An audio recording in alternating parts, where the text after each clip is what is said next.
All right, as a business owner, you've decided to accept Bitcoin, and that is amazing. But did you know that the way that you're handling these Bitcoin transactions is making your customers frustrated with you and making you frustrated with your customers? So in this video, let's talk through the situation and let's see what we can do to fix this and see if we can help everyone understand how Bitcoin works. Now, we've got an example set up here. In our example, we are going to purchase something that is $100, and we're going to pretend that the current price of Bitcoin is $50,000 per coin. Now, don't worry, there's not a lot of complicated math. That just means that a 0.002 Bitcoin is $100. Now, there are three scenarios in which you can find yourself in as both a customer or a merchant. Now, the first scenario is the easiest scenario, where the Bitcoin price doesn't change at all during the transaction window. And you may be asking, what is this transaction window? Well, for the sake of simplicity, I have set our transaction window at 30 minutes, which means we start our transaction here, and then it is confirmed on the blockchain in 30 minutes. So each of these blocks, each of these squares is 30 minutes. Now, in our first scenario, the line is more or less straight across. And so we can easily say that our 0.002 Bitcoin, which always comes across in every scenario, no matter what, the value of that did not change in dollars. So that means that on the other side over here, at the end of our 30 minutes, that we still have $100 of value. In this scenario, everyone's happy. The customer agreed to pay $100 for the item. The merchant received $100 for the item. And so everyone is happy.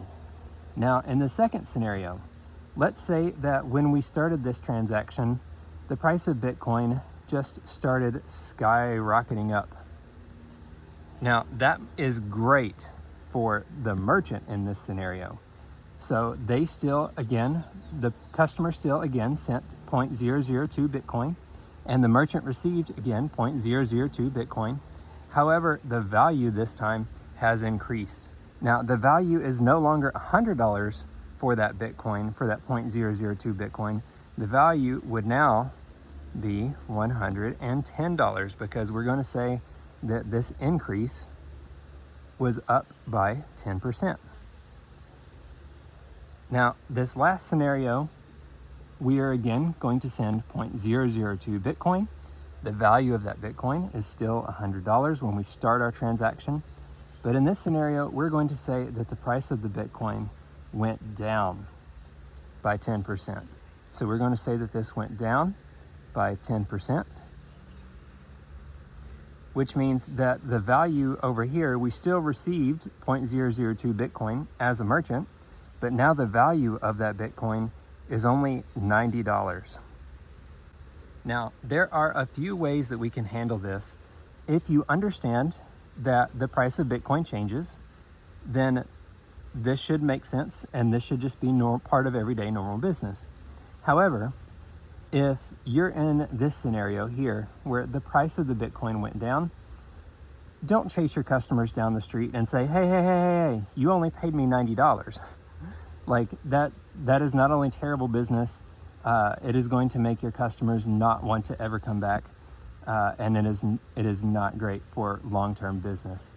And in this scenario, if you really want to just save that extra $10 for the next time that customer may come in and give them a credit, that is absolutely reasonable if that is something that you want to do. Now, you may have also noticed that I have over here a little dollar coin from the United States. Now, this dollar coin, let's pretend that it's a gold coin. And we'll do the same scenario again. And instead of saying that we're paying for our dollars, or paying for our item in Bitcoin, we're going to pay with this pretend gold coin. So let's say that we are going to send our gold coin to the merchant in this first scenario.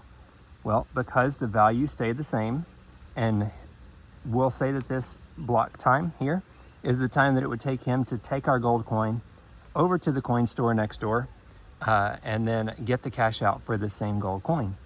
Now, in this scenario here, where the value of that particular gold coin stayed flat, everybody's happy again, because it was a miracle that the value didn't actually change. So that's great. Now, in our second scenario, when the customer goes in and he says, hey, yes, I agree to pay you 1 gold coin for your item. If the value for that coin goes up as the merchant is taking it to be converted into cash, then the value of this gold coin is now worth more. Now, again, you wouldn't expect the merchant to go chasing the customer down the street and say, wait, you paid too much. But that's what we have here. And again, in our last scenario, a very similar thing. We agreed to pay 1 gold coin.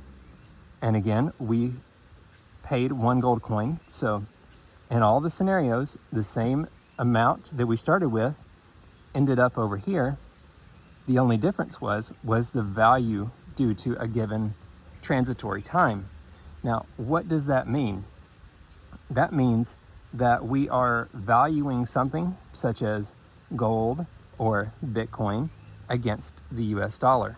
And when we're valuing something like that against the US dollar, those values are constantly changing, they're constantly shifting, they're constantly moving.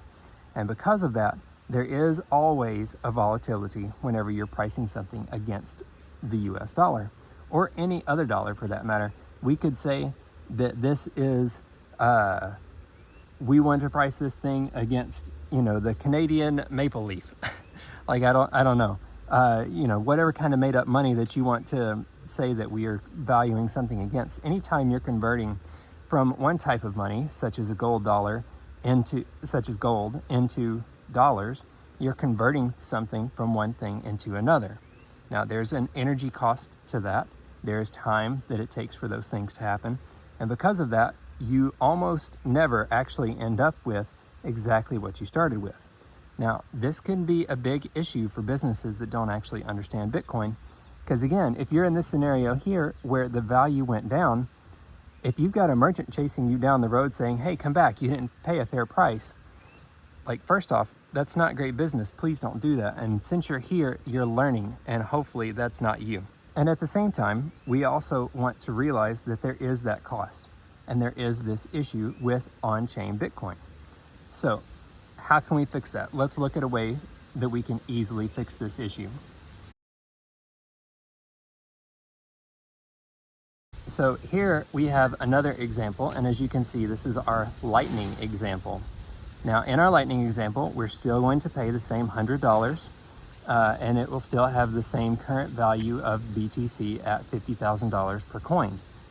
Except now, when we send money from the customer to the merchant, just like before, we are starting with 0.002 Bitcoin, and we're ending up with 0.002 Bitcoin in every scenario, no matter what. The only difference is the time window has shifted. So now, instead of the 30-minute window, which is what we were dealing with in our on-chain example, and again, that on-chain window can be anywhere from a few minutes all the way up to 24 hours for an on-chain example. So 30 minutes seemed like a reasonable way to go. And again, here with Lightning, that problem is almost perfectly solved. And you might be asking, why is our problem solved with Lightning? And that's because our time window is at most 2 seconds, which means the thickness of this line dictates that almost no time has passed for our $100, which means the value that we start with here is the same $100 that we start with here. And that doesn't matter if the line is flat across here. And even if we start here and we say that the price went down over time, again, our time window is only this single line, which means we probably are ending up with $100. Maybe if the line went down really steeply, maybe you're ending up with something closer to $99.99, maybe. And in our last example, if the price of Bitcoin happens to start rising steeply, again, our time window has shifted from several minutes or hours to less than a couple seconds. which means that in our last scenario here, we again end up with $100. And maybe, like I said, if that incline was incredibly steep, maybe for some reason you end up with $100.01. Maybe that's something you could end up with. But using the Lightning Network fixes our issue of long time horizons between when the customer has sent the money and when the merchant receives the money, which fixes our issue of saying things like, in this scenario here where the price went down, you cheated me, but when the price went up, well, I guess I just kind of lucked out. Like, this fixes that issue because our time horizon is so much shorter. And with that, feel free to like, share, and subscribe. And if you leave a comment, just be nice about it. That's all I ask. And if you've got another way to fix this same issue too for businesses, then please, again, leave that in the comments below. Thanks. Have a great day.